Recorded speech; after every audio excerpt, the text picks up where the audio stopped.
Bismillahirrahmanirrahim. Assalamualaikum warahmatullahi wabarakatuh. Perkenalkan, nama saya Iqbal, mahasiswa Institut Teknologi dan Bisnis Nobel Indonesia Makassar. Program Magister Manajemen dengan nomor induk mahasiswa 2022 MM24095, kelas 19 Aceh.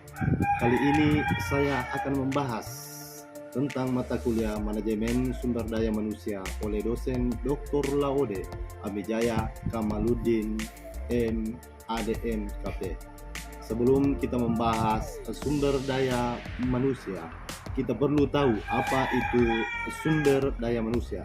Sumber daya manusia atau SDM adalah individu yang bekerja sebagai penggerak suatu organisasi, baik institusi maupun perusahaan, dan berfungsi sebagai aset yang harus dilatih dan dikembangkan kemampuannya. Sedangkan manajemen sumber daya manusia merupakan salah satu upaya yang dilakukan oleh organisasi atau perusahaan untuk mengatur sumber daya manusia mencapai tujuan perusahaan yang telah ditetapkan sebelumnya. Yang fungsinya bisa merencanakan, merekrut hingga memberhentikan, pengupahan tunjangan, menilai kerja dan pengembangan karir, melatih dan mengembangkan kemampuan, keselamatan kerja, dan mengelola hubungan kerja, yang bertujuan untuk memastikan perusahaan mampu mencapai tujuan bisnisnya di mana hal tersebut terampil dan memiliki kemauan untuk maju. Pengertian manajemen sumber daya manusia menurut para ahli. Yang pertama, menurut Melayu SP Hasibuan, MSDM adalah ilmu dan seni tenaga kerja agar efektif dan efisien membantu terwujudnya tujuan perusahaan, karyawan, dan masyarakat. 2. Menurut Henry Simamora 1999, MSDM adalah sebagai pendayagunaan, pengembangan, penilaian, pemberian balasan jasa, dan pengelolaan terhadap individu, anggota organisasi atau kelompok bekerja.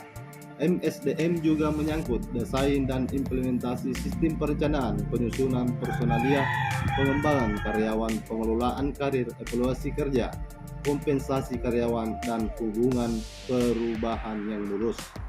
Menurut Ahmad S. Ruki, MSDM adalah penerapan secara tepat dan efektif dalam proses akuisisi, pendayagunaan, pengembangan, dan pemeliharaan personil yang dimiliki sebuah organisasi secara efektif untuk mencapai tingkat pendayagunaan sumber daya manusia yang optimal oleh organisasi tersebut.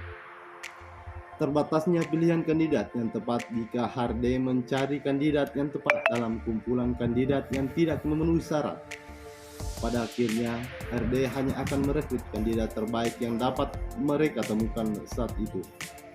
Mencari kandidat yang serupa dengan sebelumnya salah satu kendala rekrutmen paling umum yang dilakukan banyak perusahaan selama proses rekrutmen karyawan adalah mencari kandidat yang mirip dengan karyawan sebelumnya, mengemban pekerjaan tersebut. Dengan melakukan hal ini, HRD akan mengabaikan potensi kreativitas dan inovasi proses rekrutmen yang tergesa-gesa.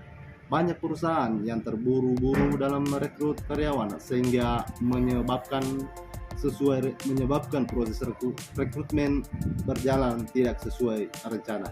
Cara mengatasi kendala tersebut membuat talent pool adalah kelompok kandidat yang telah HRD rekrut dan berkesempatan bisa mengisi posisi masa depan di perusahaan menggunakan teknologi perekrutan terbaru.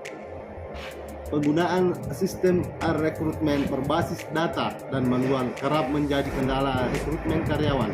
Maka dari itu, sudah saatnya perusahaan beralih menggunakan sistem perekrutan yang berbasis online. Kumpulkan umpan balik dari kandidat. Dengan mengumpulkan umpan balik dari kandidat, perusahaan dapat melihat kelemahan yang mungkin tidak pernah dipertimbangkan oleh tim perusahaan.